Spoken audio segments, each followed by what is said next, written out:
Just four letters, but they spell out a collision course: EV and AI. AI, artificial intelligence, is all the rage, especially with governments. And that could be bad news for electric vehicles. Some say the explosion of AI could take resources, energy, and political bandwidth away from the electrification of motoring. That's one of the big talking points on this episode of Malden and Schmidt, the Sustainable Motoring Podcast. I'm Nick Malden, founder and chief executive of Emissions Analytics. We're an independent real-world testing house. And I'd like to introduce Oliver Schmidt, as ever. Welcome, Oliver. Hi, Nick. My name is Oliver Schmidt. I've been working in the automotive industry for more than 25 years. But for most people, of course, I'm known by my involvement in the Volkswagen Dieselgate. And our special guest today is one of the world's leading authorities in this sector. And also she brings a perspective from the United States. It's Tammy Klein, Chief Executive of Transport Energy Strategies based in Washington, D.C. Welcome, Tammy. Hi, Nick. Hi, Oliver. Great to be with you both. Great. Well, let's dive straight in. And I know you've recently written a piece which brought together these two previously relatively separate worlds of artificial intelligence and EVs. And from the US perspective of how the potential impact on energy demand. What's happening? Well, so we have a new administration as of January 21st. You all may have heard. It's coming in with a bang and lots of bangs. And, you know, I think there is a recognition even prior to the election that AI is going to be huge. So we've all had our hype cycles, you know, over the years. Certainly we have in the transport energy space and in the vehicle space, as you both can attest to. And this is the shiny new toy. AI is exploding. AI users are going up. We now have, ChatGPT and all kinds of different AI models that regular people, even myself, are using every day. And I think that there is a calculated sort of discussion in the administration before they ever took office about doing whatever they can, not only to unleash energy, all forms of energy in the U.S., but doing so to fully unleash AI. And I think there is a geopolitical context to all of this as well, beating China. And so I think these kinds of issues are first and foremost is where can the U.S. win? What is the opportunity with AI, which is in the multi-trillions of dollars? And who can get a piece of that and who can get there first. So the Americans, one of the first speeches that J.D. Vance made, you may recall, was in Europe at a big AI conference. One of the first announcements was a SoftBank ChatGPT OpenAI investment. Just this week in July, mid-July here, the president was in Pennsylvania to announce another big AI initiative. So the U.S. has made its choice, so to speak, and it's all in on AI. But of course, that has implications for other things as well. And the essential problem is that it'll suck up so much grid electricity that there'll be nothing left for EVs. Is that, in very simple terms, is that the problem? Well, that's my proposition, yes, has the administration sat around and talked about this? I think they have. I think there's this illusion in maybe mainstream media sources, at least here in the United States, that, this Trump just, goes willy-nilly and now we're doing this and now we're doing that. And that's kind of true in a way, but there's also strategy. And I actually think this is one of the strategies is let's, go crazy over here and then let's go do our thing, over on this side. But I think there's this assumption that the administration is not very calculated and not very strategic. And I don't think that's the case at all. And I think this is a very good example where you sort of look at what the grid, what our grid capabilities are here in the U.S., and you look at the financial opportunity that utilities and other stakeholders stand to gain. And I think it's an easy calculus on, from my perspective, which is, let's get rid of these other uses and let's expand it for AI. Are they having those discussions? I think Yeah. personally they are. Can I circle back to the administration? Do you really think it's the administration driving it, or what we call big tech here in Germany, like the Jeff Bezos, the Zuckerbergs? Even your Secretary of Education called AI A1 in a public interview on television, and was the big Yeah. laughing thing here. So, do you think the whole administration is behind it, or is it more driven by Amazon, Google, Alphabet, I Meta? think it's both, Okay. and I think it's both, and I think they're in sync. And if you recall, if you saw pictures at the Yeah. inauguration, which was in the Capitol, which is just up the street from where I am now, you saw the line of the executives, and it was Zuckerberg, it was Bezos, it was the Apple CEO. All of the ones that are looking to invest in the space were there. And who was the first buddy? I don't think he is anymore. Yeah. That's, But Elon Musk, who also has substantial. I think yeah. AI is the platform by which Tesla will be saved. Number one, and then you have Starlink, and then you have Neuralink, and you have these other. It sort of undergirds everything for Musk. So there's really an entwining that has gone on between the tech folks in Silicon Valley and the Bezoses and the Zuckerbergs of the world, and the administration. And don't forget, our vice president worked for and was a tech bro, Yeah. is what it's what they're being called here in the media. He was a tech bro of Peter Thiel, who was an original investor and colleague of Elon Musk in PayPal. So there's lots of linkages and lots of connections. So I think it's being done in tandem. Is it does it have to necessarily be, or are you suggesting it's a bad thing? Because in very simple terms, couldn't we have both AI and electric vehicles if we expanded the grid enough? Why Yeah. don't we just do that? We have, for context, we have, and I'll come to Oliver on this. We have an added problem in Europe, which is that a lot of the supply in the grid is moving to intermittent renewables, That's which happening here too. so there's a volatility on the supply side as well as unpredictable demand on the demand side. Yeah. But why can't we have both? Well, I mean, I guess that we can, but I think as I pointed out in my post, I just think the pace of growth and the return on that growth is so great. I mean, what did I say? It was going to be, a 10% type growth figure. I could be wrong about that. Yeah, it's going to be an 8 to 10%.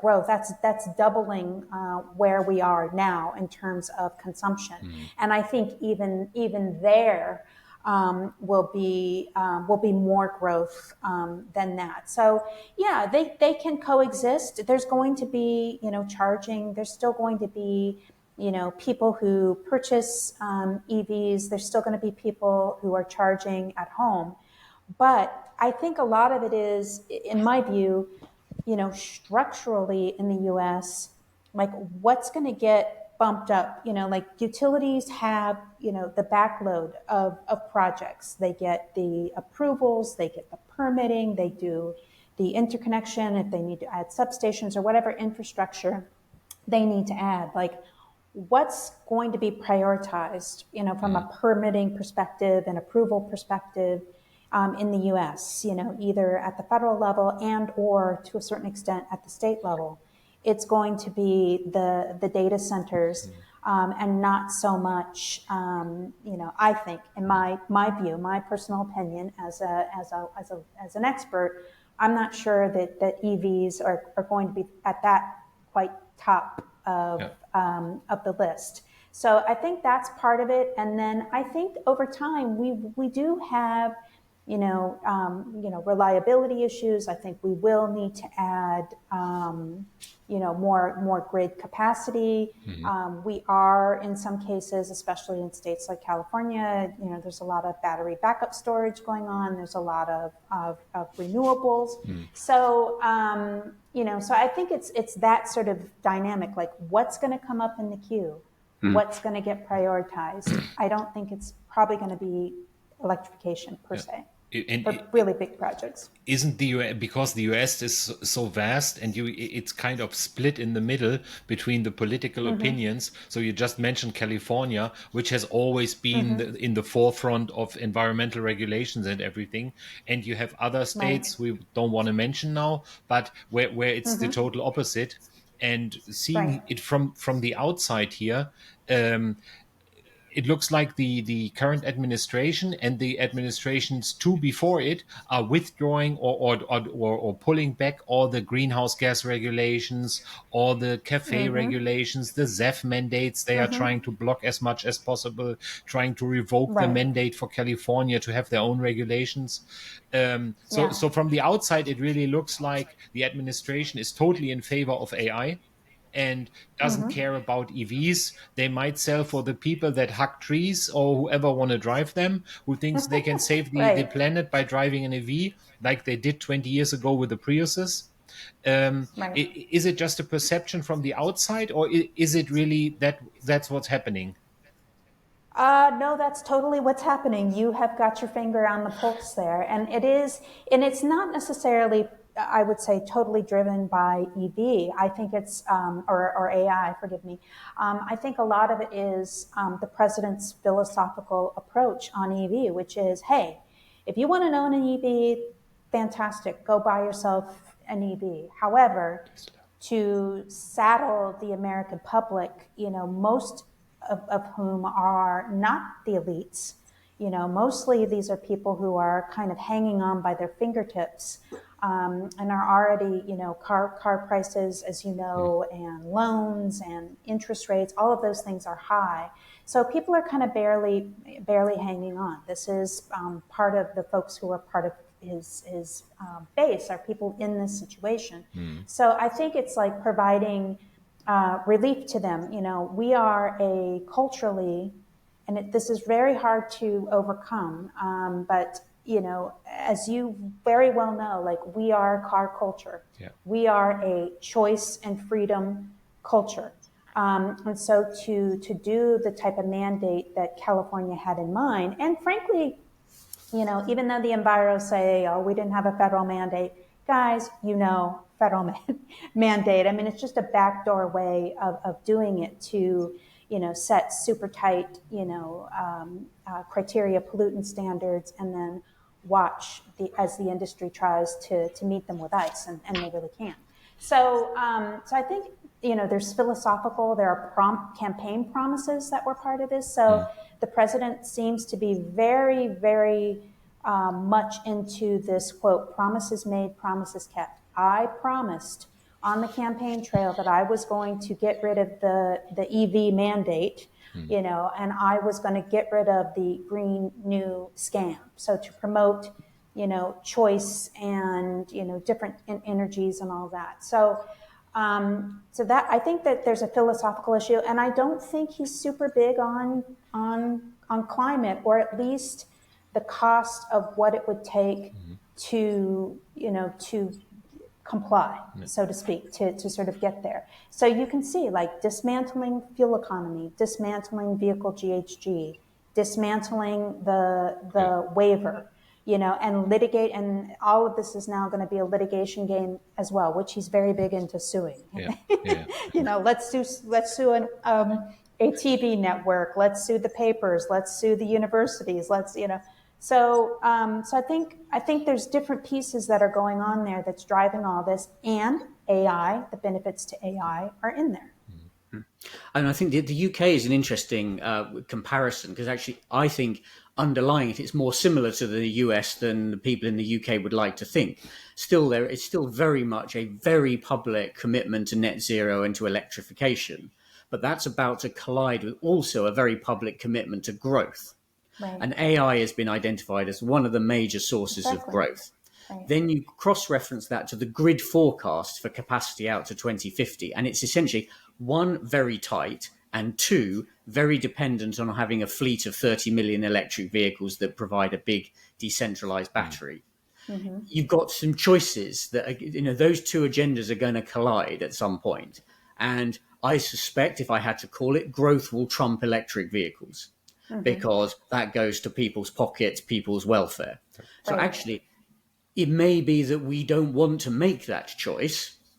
And actually, in America, they are making a choice, but we Mm-hmm. will be forced to make a choice. And I suspect we will go for growth over electric vehicles when Exactly. push comes to shove. And I just wonder whether Germany is, because Germany is less advanced on the AI side, I think, Oliver. So I don't know, Yeah. is that same thorny choice coming Germany's way too? I recently read some statistics where they compared AI usage over Europe, and Germany was in one of the leading positions. Of course, we have the most people living here, but it was still, and of course, it's a big thing coming here. Everybody is realizing that we even don't have the workforce to do all the work that's necessary. So you have the boomers going out of jobs now, and we all know that the Mm-hmm. pyramid for the population, the age pyramid, is reversing. So we have a lot of old people. We don't have young people coming in for work. So Yeah. even at my work now, we are relying big on AI for standard work, for writing documentation of software. This can be done by AI. Mm-hmm. For code checking, this can be done by AI. So it's a lot of stuff that gets outsourced to AI because there's not the workforce to just do the work. That's where I see the big advantage of AI. It's the not so interesting work. Like, who likes to do documentation? Nobody does, if we are honest. No, no, no. Right. We all Exactly. like to do the fancy stuff, but writing documentation, Yeah. nah, not for Not me. very sexy. Not very sexy, exactly. Yeah. So yeah. Yeah. So that's what I see here. AI is becoming more and more important, especially with the shift of workforce that we have here. That all the experienced people are leaving, new people coming in. How do they get the experience? Every model I have seen to transfer knowledge failed. So you have these Yeah. interviews that you do, and then people should read through the It doesn't work.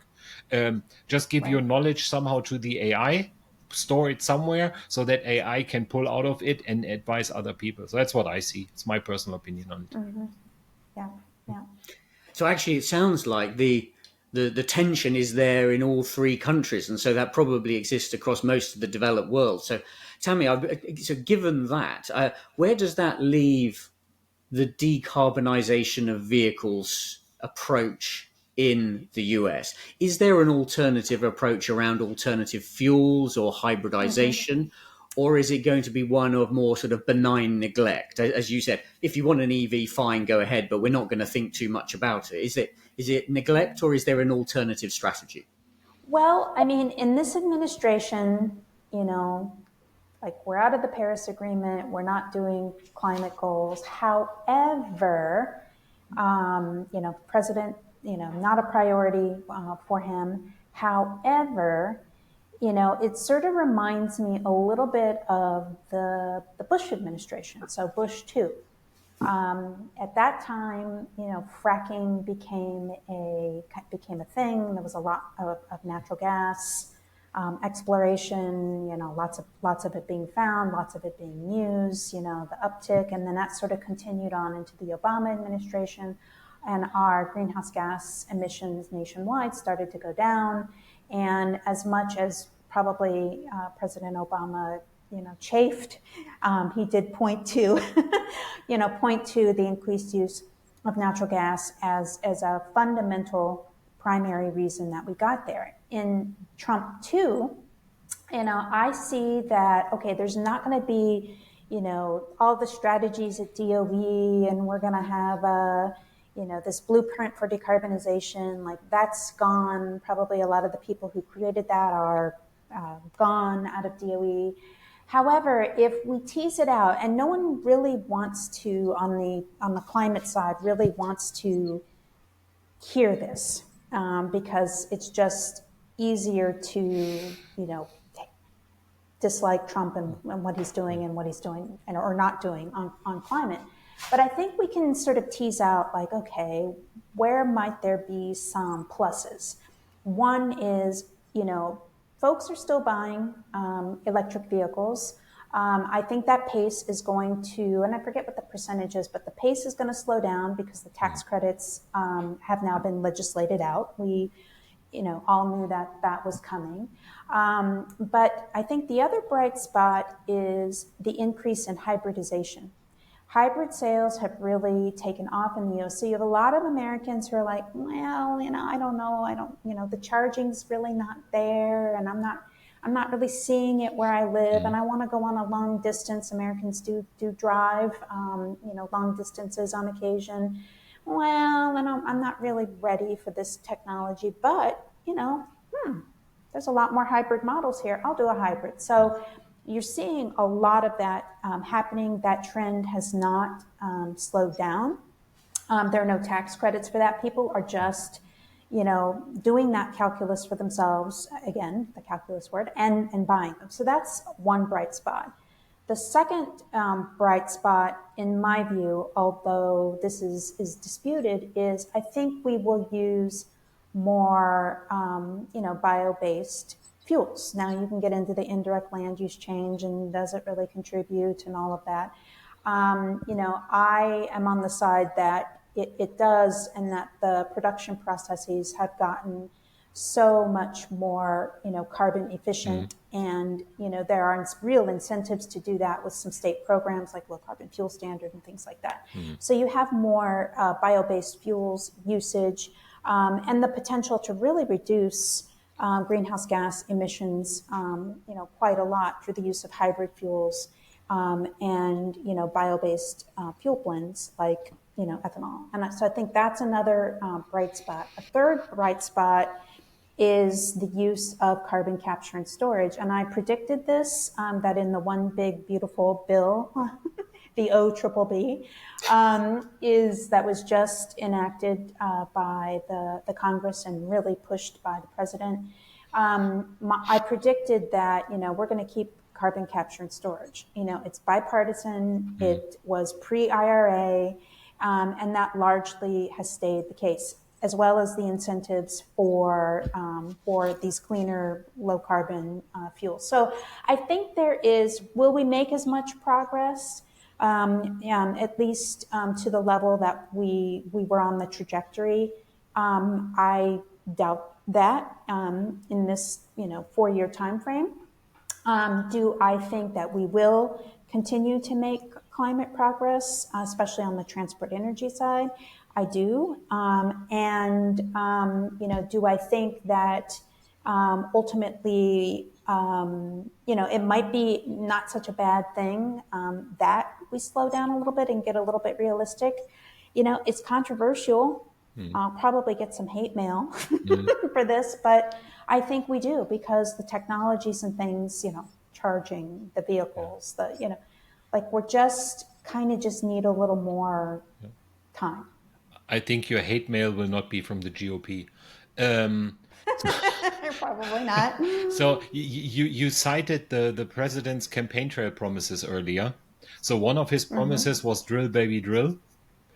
Do you see any of this, or do you see this just as an intermediate step to the biofuels or the e-fuels that you just mentioned? Well, I think that, I don't consider myself an oil market expert. So I will just say that, and I don't want to get out over my skis, so to speak. However, I think President wants to, if we're watching, listening, I think what he wants to do is open up all sources, and have that potentiality, out there. Do I see like a massive uptick personally in drilling in the U.S.? I don't. I mean, what is our crude oil price right now? Is it around like $60-$70 per barrel? I mean, there's no. I wouldn't see the incentive, but but the potentiality is there, and I think the big reversal is where I do think we'll see some uptick is sort of this return to nuclear, and that's really interesting. And what surprises me about that is, again, Americans are culturally like not feeling traditionally not really felt nuclear, certainly not since the late 1970s and 3 Mile Island and all that sort of, and then Chernobyl, and that was a big impact on sort of the outlook. The thing that's really interesting to me is there's lots of talk about this and getting plants going and getting new projects going, and it's like Americans like, okay, like no one's like there's no protesting, there's no we shouldn't do this, there's no. So, and incidentally, I don't think plants will be built in this 4-year time span. But in terms of, getting back to the question about greenhouse gas emissions, I think that will be something else in the portfolio as well. So, so it's just because he says drill, baby, drill. To me, I take that as all out, mostly Okay. all of the above. Okay. Kind of, sort of. We're running out of time, but I think I'll draw this together, and to give you some sort of top cover in terms of the hate mail, Tammy. I'll go even more controversial and suggest that the US approach might prove to be actually more successful in decarbonising than the European one. Yeah. And if you hold with my logic, which is that the two approaches exemplify two fundamentally different economic worldviews. One is of free choice and competition in America. So we're not going to force anyone into any particular vehicle. We're also going to let technologies compete against one another to see which wins.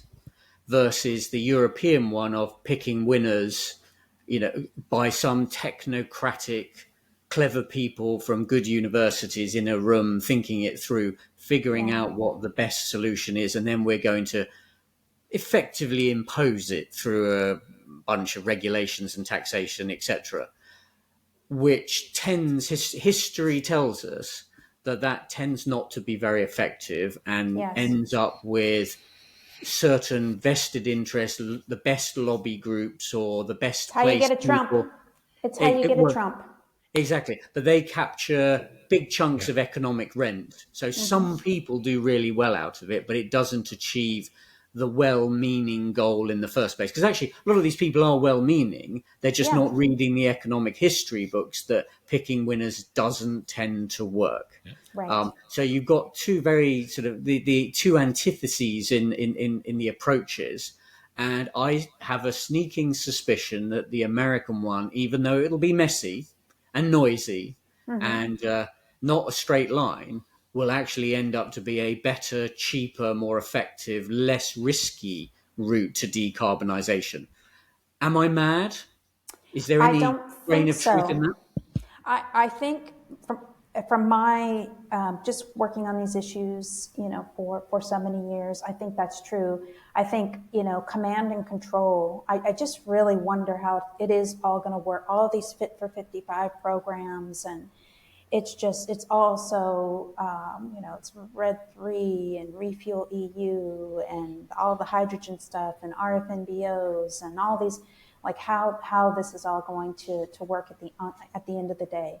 So I do agree. I think that it enables a pace, again, bright spots, tax credits that were kept, advanced manufacturing, critical minerals, battery. Like, we launched the rockets without the proper fuel, as far as I can see it. We didn't have the charging infrastructure in place. The vehicles weren't ready. Some of them had issues. We need to lessen our dependency on China for everything. That's going to be terribly difficult to do from a strategic standpoint. Everyone took their eyes off the ball, there. So I could sort of go on, and I think that the overreach from the Biden administration on things like fuel economy, vehicle GHG, or multi-pollutant rule, I think really it did pick winners and losers. It has backfired. It is not divorced from why we have a Trump part two. I think people see that, and there's just the carrying out of all of these policies was, I think, rather poor or questionable. Mm-hmm. So I think people are, and it's just what are people's ability to bear. And I think that's what we get divorced from here is we are really talking about real people who shop at, Tesco, probably in your case, Walmart, and regular folks, and they're hanging on and they're trying to get through a day and keep their jobs and, protect and send their children to school and, do for themselves. Absolutely. And, we sort of, these policies, people are like, what? We're banning cars and we're mandating electric vehicles, and I can't even drive, 200 miles, and, so on and so forth. Yeah. So I don't think that you're crazy at all. It'll be interesting to see like what the inventories look like, in 2030 post, Trump. And in Germany, just to finish off, Oliver, I mean, with the new chancellor in Germany, he seems to be within as much as he can within a European context, tacking towards keeping multiple technology options open. It wasn't his big promise in the campaign. When the campaign was here, we had this one party called our Free Democrats. They are really the ones that are pushing for technology openness. It wasn't the Christian Democrats. It was the Free Democrats. But somehow they didn't even get voted in the parliament, because they are always seen as the party for the people that earn more. They couldn't bring their message to the people. The big thing here about our vote was it's about radicalization. It's about fear of foreigners. So this was the big driver here. I think this was also a big driver in the US. I would say for most of the mega people, it is not the fear of I have to drive an electric vehicle. It's more the fear about people coming over the unsecure border down in Mexico or from Canada. So I think this was what drove Trump, and we see the same here. If we see which party did they support, the current administration and even Elon Musk. Elon Musk gave big interviews with the leader of the AfD party, which are I call them Nazi party, which is our Nazi party here. That's what I see here. So this is the same what we hear, but we are not a country like the US where the president can make this decision. We are bound in this European system that you, Nick, already escaped, but we are unable to escape at the moment. So we get all or most of our regulations from Europe and then have to live with those regulations. You have to. You can be clever like the Italians and make an interpretation in your way, but somehow we Germans learn to follow orders and we just do it. Tammy, I would encourage you not to reply to any of that, because I'm going to. We're out of time anyway, and also we've been controversial enough talking about EVs and AI. Mm-hmm. If we start going into immigration, and almost you flirted, Oliver, with Brexit, which we're certainly not going to go anywhere near. So what I said, we're going to leave it there for today. I suspect, and we should do this again, Tammy, in a period of time to see how things are panning out, because that'd be interesting, wouldn't it? Continuity is important. Yeah. Exactly, and it certainly does feel that there is some form of reckoning coming Europe's way, and it'll be interesting to see whether, in the long run, the two, Europe actually has to tack more American than it would like to. So we'll leave it on that in the air and revisit that. But I mean, are there any last things you wanted to say, Tammy? The only thing I wanted to say to people are like, she's just a MAGA Trumper. I've never voted for Trump. So I think that we need to, there's this thing, Varun Sivaram and others, in the, Council of Foreign Relations or whatever, foreign policy people here, have branded this climate realism. And of course, I think this group were probably climate realists coming out of the box. And I think all of us at one time have said something that is not terribly, popular with the glitterati. But I do think it's important that we, look at, the situation, not with how we want it to be, but to sort of meet the situation, where it currently is. And it also doesn't mean that I don't believe in climate mitigation and decarbonization. I just think that our strategies to date have not been terribly effective. Yeah, which I would say, that mirrors my view, which is it is a possible position to take, which is to completely accept the environmental challenges and priorities we have, but at the same time believe that the current way of approaching it is not effective. Mm-hmm. And in EVs specifically, you don't have to accept EVs are the best way of dealing with climate change. And if you don't agree with that, it doesn't mean you deny climate change. Correct. There are these different shades of opinion. And frankly, CO2 is going up by 2 ppm every year. And we've been doing COPs and we've been doing electric vehicles now for a long time. And CO2 in the atmosphere continues to go up by 2 ppm a year. So something ain't working. Something ain't working in the prevailing strategy at the moment. Correct. So America is the cauldron of the experiment of essentially doing it a different way. So let's revisit this another time. And Tammy, thank you so much.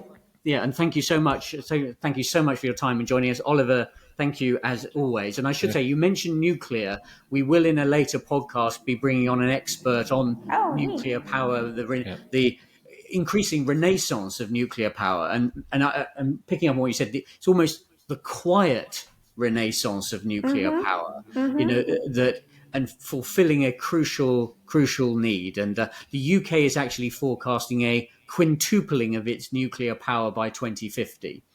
But there's no fanfare at all. But it is a crucial part of the forecast for grid capacity. So, again, thank you to you both, and thank you all for listening. I hope you found this interesting, and we'll join you all next time. Thank you very much. Bye bye.